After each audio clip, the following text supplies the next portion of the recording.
Minister of Parliamentary Affairs and Governance Gail Teixeira, on behalf of Finance Minister Dr. Ashni Singh, presented a supplementary bill to the National Assembly on Monday, indicating that the government is seeking an additional $31 billion in supplementary funding for Indigenous communities and climate efforts. According to a press release from the Ministry of Finance, the funds being sought are those earned through the historic sale of special carbon credits to oil company Hess. These carbon credit inflows are being allocated to the program components of the Low Carbon Development Strategy 2030 and come on the heels of the Government of Guyana's engagement in further consultation over the last 3 months to determine the structure of the 2 disbursement channels outlined in the LCDS 2030. The first disbursement, totaling $4.7 billion, is for village-led investments in Indigenous communities across Guyana.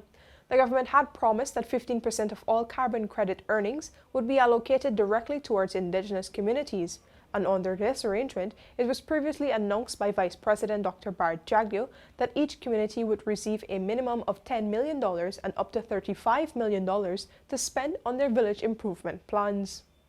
The second disbursement, some $26.5 billion, will be used to meet the most urgent priorities of the Low Carbon Development Strategy, as well as climate adaptation and mitigation interventions outlined by the LCDS 2030.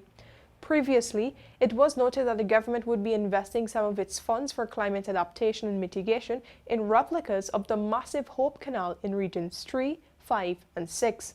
It is expected that such structures will be able to improve irrigation and reduce flooding. Reporting for the newsroom, I am Vishani Raghavir.